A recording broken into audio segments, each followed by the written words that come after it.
no further ado, I will pass it over to the incredible Melanie Ashley.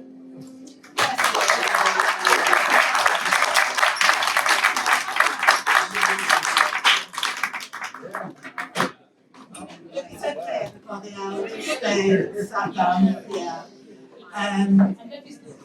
It's been absolutely wonderful working with Crystal, and like many of the speakers here, we found out by accident that we would be working together.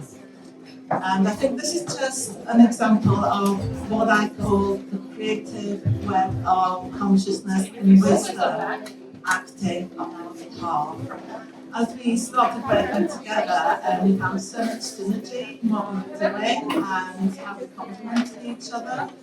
And it really brought me how to live and work in collaboration. Everything just seems so balanced. And the reason I'm saying that is because the practices that I work with, which I really try to get to the roots of the practice so that I can connect with the truth, so I can share the truth with people so they can find their own truth without imprinting any of my words or thoughts. It's all about connecting with yourself. And so we're all in this web of evolving creative consciousness. And one of my tutors is called Alberto Velardo. Some of you may know him as an international shamanic teacher. I went on to one of his retreats. There were about 30 people there, and he was sat at the front talking as he talked. And he said something really quite profound. And it was, we made a contract in another life to meet here. And I kind of feel that the creation of this expo has been, maybe we met and we made a contract at some point in time to be right here, right now, to share what we're doing, to be part of the evolving web of creative consciousness. So, thank you, Crystal, for being an amazing, amazing partner. So this evolving web of consciousness, how do we call it? I call it, or Alberto calls it, the luminous energy field, which I'm sure everybody is familiar with. Some people call it the aura. The luminous energy field sounds so much better because it's linking us with our emotions that we go through, and it's linking us with all creations and everything in life. So as Crystal was talking, and as we've all experienced, when we go through dramatic life changes, it creates an imprint in our body. We know this from neuroscience now. It's called psychoneuroimmunology. So we literally hold this in our body. And because we hold this in our body, it's connecting directly into our nervous system. And because it's in our nervous system, then it's going to connect with our mind. And because it's connecting with our mind, it's connecting with consciousness. And because we've got all this activity happening within our body, there's a vibration. And that vibration extends into our field, which is directly outside our body. And it's a thing that we can sense, so we have to trust our senses. And thank you, I so loved it.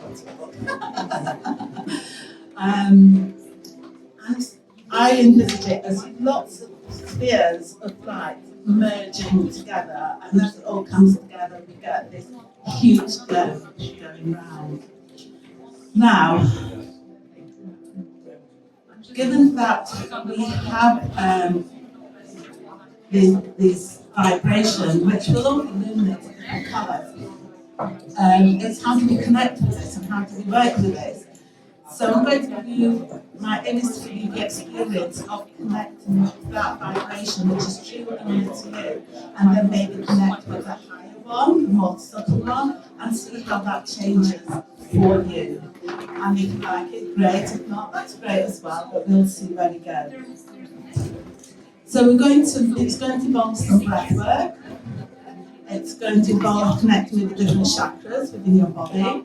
It's going to involve setting your intention. And it's going to involve some movement.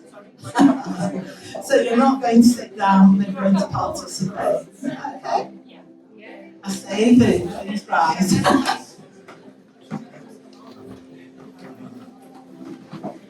Yeah, that means stand up. And create some space, if you can. So So the verse that I'm going to read from was written by one of my teachers called Chris Walker of Spirit of the Anchor, and it's connecting with the cardinal directions. Do you know which directions they are? Do we know which is yeah. I thought so. Thank you. Yeah. So we're going to turn around to face the south. And incidentally, working with cardinal directions is also very much part of yoga, but it kind of gets lost in our modern system of yoga. So from here, I'd just like you just to look at the tip of your nose. We've got some beautiful plants here. And just take a nice deep inhale. Open your mouth and a lovely exhale. And as you exhale, connect with the roots in the sole of your feet. And again, take another inhale. Okay. And open your mouth and exhale and just feel everything drop down into the floor and beyond the floor into the earth, into the centre of Mother Earth. And I'd just like you to continue with this breathing pattern and just block everything out, all the noise around you, and listen to your own personal breath. And it's from here we're going to connect with the first energy centre, the Mula Bandha, the roots. It gives us stability, it gives us confidence. And to do this, you need to contract the perineum, the area between the sphincter muscle of the anus and the pubic bone, and just gently pulse this. And actually, it can only pulse at a particular rate, which is the rate at which the earth pulsates. So, great serpent, to the winds of the south, the element of water from which all life emerges. Come be with us and wrap your coils of light around us, and teach us to shed the past the way you shed your skin, so sweetly and all in one piece. Amaru, mother of the waters and mother of all that moves, be with us, teach us what it means to walk soft belly on the earth once more, and to touch all that we touch with beauty, and help us to understand that we never left the garden. Be with us, we welcome you. And just for a moment, allow that to resonate within you. Such beautiful poetry.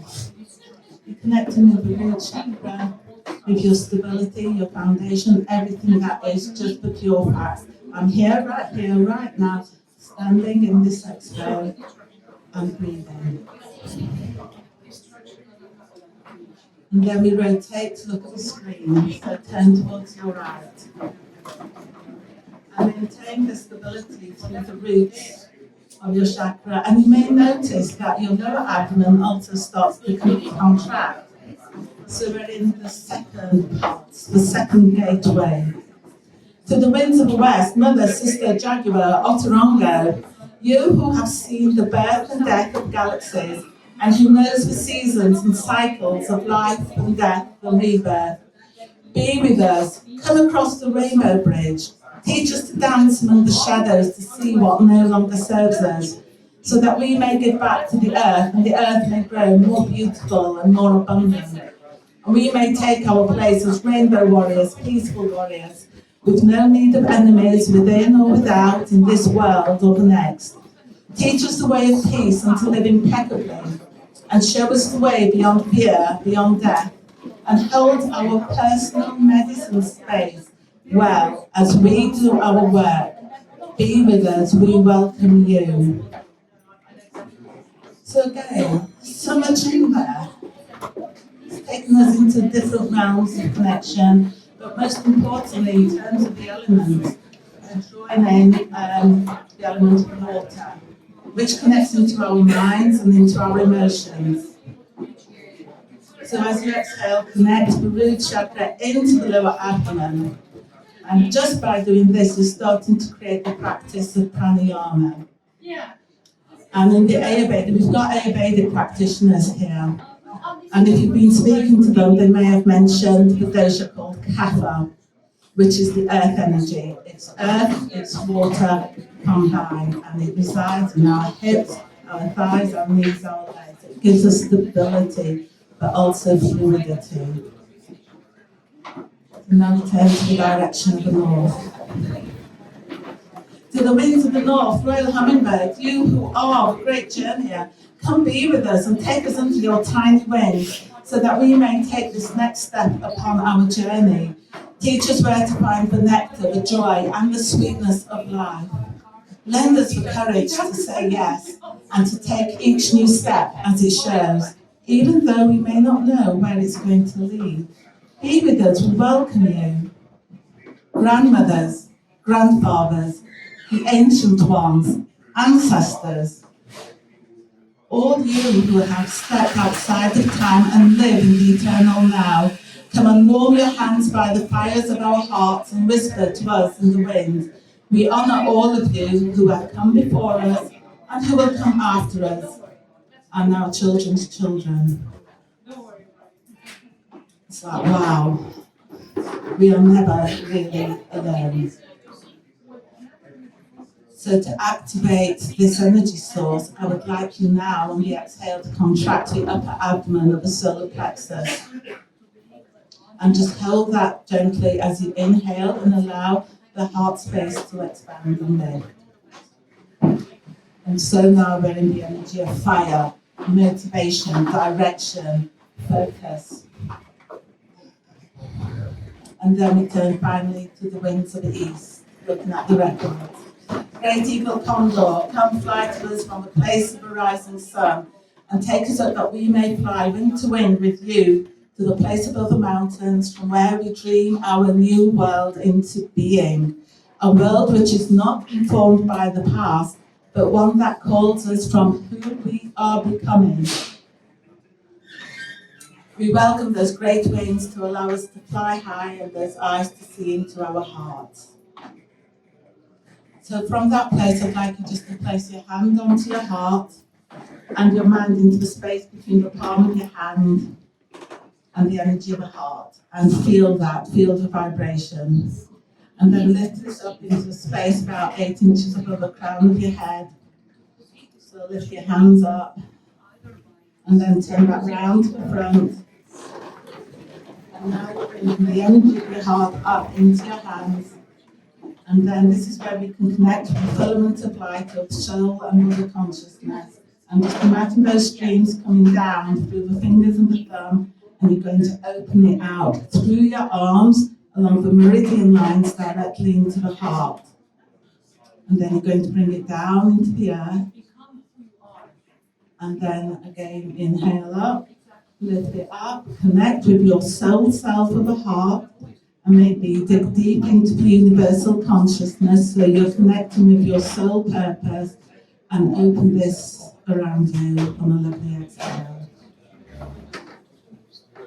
And by doing a practice such as this, we're connecting ourselves with soul purpose, with evolving consciousness, so that we can view the world on a global level and what our dreams are, and bring it down into our countries, our villages, into our organisations, into what we do on a day-to-day, so we're contributing to the greater world of consciousness.